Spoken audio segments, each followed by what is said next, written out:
ပိုင်စံတွေကလက်ကြားတဲ့ကနေရေလိုကရိုးထွက်နေတယ်လို့ခန်းစားဖို့နေကြလားဒီနေ့မှာတော့အဲ့ဒီခန်းစားချက်ကိုဖျောင်းပြန်လှန်ပြီးကိုငွေရဲ့အရှင်သခင်ပြန်ချစ်လာစေမဲ့ယူရှင်ပြီးတော့တကယ်ကိုအစွမ်းထက်တဲ့နီလန်တချို့ကိုပြောပြပေးသွားမှာပါဒီမေကုန်းကတော်တော်များများထက်ရင်းနှီးနေမေကုန်းတကူပါပဲနော်အထူးတစ်ဖြင့်လက်ကုံခါနေဘန်ကောက်ထက်ကိုကြည့်ရိုက်တဲ့အခါဟာပိုက်ဆံနေဘာရောက်ကုန်တယ်လဲဆိုပြီးအဖြေရှာမရဖြစ်သွားကြပါတယ်ဒီလိုမျိုးခံစားရဖို့လေဆိုရင်တော့ဒါကိုကျွန်တော်တို့အတူတူအဖြေရှာကြည့်ကြအောင်ပေါ့ကဲအရာအလုံးကရင်းရှင်းလင်းလင်းထိဖို့ကနေစတင်ပါတယ်တခုခုကိုမထင်းချုပ်ခင်မှာအရင်ဆုံးအဲ့ဒါကိုနားလေဖို့လိုတယ်လေဆိုတော့ပထမဆုံးနဲ့အရေးကြီးဆုံးအဆင့်ကတော့ကိုပိတ်ဆန်နေတကယ်ပင်လျာကိုစီးစစ်နေလဲဆိုတာကိုရှင်းရှင်းလင်းလင်းမြင်အောင်ကြည့်ဖို့ပါပဲဒီနီလန်းကိုကြည့်လိုက်ရင်တော့ဟာဒါကအရန်ရိုးရှိနေတာပဲလို့ထင်စရာရှိတယ်ဒါပေမဲ့တကယ်တမ်းတော့ဒါကအရာအလုံးရဲ့အစဖြိုးရနေရပါပဲကိုယ့်ရဲ့ငွေရေးချင်းရဲ့လောကတဲ့ကိုမီးတပွင့်ထိုးညှိလိုက်တယ်လို့ပဲဗျာကိုပိတ်ဆန်နေနေစီနဲ့အညာဘယ်လန်းဆောင်တွေကိုတွားနေလဲဆိုတာရှင်းရှင်းလင်းလင်းမြင်လာရမှာပါအကောင်းဆုံးအချက်ကပါလဲဆိုတော့ဒါကအချိန်များကြီးပေးစရာမလိုတာပါပဲတနေ့ကိုမိနစ်အနည်းငယ်တော့ပဲလိုတယ်။ဘာဝယ်တယ်ဘလောက်လဲပြီးတော့ဒီကချက်ဖြစ်တဲ့မေခွန်ကဒါဟာလိုအပ်လို့လားဒါမှမဟုတ်လိုချင်လို့လားဆိုတာကိုအမြန်ချရေးလိုက်ရုံပါပဲ။ဒါကတပတ်လောက်ပဲလုပ်ကြည့်ပါပေါ်ထက်လာမဲ့ပုံစံတွေကကိုတောင်အန်အိုသားဟဲနိုင်ပါတယ်။ဒါကလူတော်တော်များများကြုံရတဲ့အိုးဒီလိုကိုဆိုပြီးသဘောပေါက်သွားတဲ့အချိန်လေးပါတယ်။ရုတ်တရက်ဆိုသလိုဒါကပဟေလီတစ်ခုမဟုတ်တော့ပါဘူး။စာရွက်ပေါ်မှာအဖြူအမင်းနဲ့ရှင်းရှင်းလင်းလင်းမြင်နေရပြီလေ။နေ့စဉ်တောက်တဲ့ coffee ဖိုးတွေရုတ်တရက်ဝယ်လိုက်တဲ့ပစ္စည်းလေးတွေတခုချင်းစီကတေးတာတို့ထင်ရပေမဲ့အားလုံးပေါင်းလိုက်တဲ့အခါကိုဘတ်ဂျက်ထဲကတကယ်ရိုးပေါက်ကြီးကိုတွေးသွားရပါတယ်။အဲ့ဒီသုံးဆွဲမှုမတန်းကိုပို့ပြီးအစွမ်းထက်သွားအောင်ဒီနီလန်းလေးနဲ့တွဲသုံးလို့ရသေးတယ်။တစ်ပတ်တစ်ခါမြန်ပြန်စစ်ဆေးတာပါ။10မိနစ်လောက်ပဲအချိန်ယူရပါတယ်။ခဏရက်ပြီးငါလမ်းကြောင်းမှန်ပေါ်မှာရှိနေရဲ့လားလို့ကိုမေးခွန်းထုတ်ပြီးလမ်းလွဲချင်ရဲ့အသေးဖွဲလေးတွေကိုပြဿနာအကြီးကြီးတွေမဖြစ်လာခင်မှာပြန်ထိန်းလိုက်တာပေါ့ကဲရှင်းလင်းမိုးတော့ရောက်သွားပြီပိတ်ဆန်ဒီဘဲကိုသွားနေလဲဆိုတာသိပြီအခုမှပြောစရာကောင်းတဲ့အပိုင်းကိုစတော့မှာထိန်းချုံကိုရယူခြင်းမှာဒီနောက်လာမဲ့နီလန်းတွေကတော့ကိုလက်သေးကိုထိန်းချုံမှုပြန်ထည့်ပေးမဲ့လက်တွေ့ကြပြီးချက်ချင်းလောက်ဆောင်နိုင်တဲ့ဆုံးဖြတ်ချက်တွေနဲ့ပတ်သက်ပါတယ်ဒီဂျစ်တယ်ခေတ်ကြီးမှာနင်းနေတော့ခေတ်နောက်ကျတယ်လို့ထင်ရနိုင်ပေမဲ့တကယ်တော့မယုံနိုင်လောက်အောင်စွမ်းထက်နေတော့ပဲဖြစ်တဲ့ဂန်တွယ်နီလန်းတစ်ခုရှိပါတယ်အဲ့ဒါကတော့စာအိတ်နီလန်းပါဒါကကိုယ့်ရဲ့သုံးစွမ်းမှုတွေအတွက်နင်းနီမိတ်တီဖန်တီးမိထင်းချုံမှုကိုပြန်ရယူဖို့အရန်ထိရောက်တဲ့နီလန်းတစ်ခုပါပ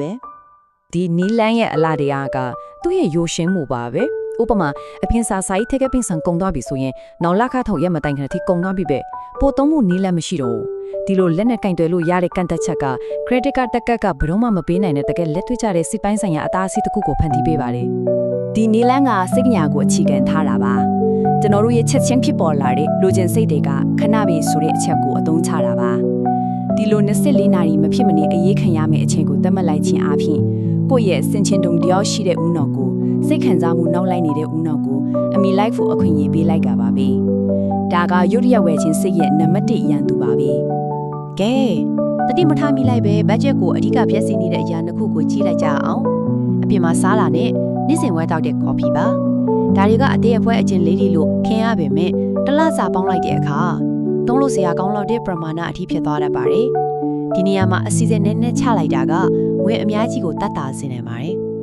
်ကဲဒီကနန်းလေးကိုတစ်ချက်လောက်ကြည့်ကြည့်အောင်တချို့အတွက်တော့ဒါကများနေနိုင်တယ်တချို့အတွက်ကျတော့နင်းနေနိုင်တယ်ဒါပေမဲ့အဓိကအချက်ကတော့အတူတူပါပဲ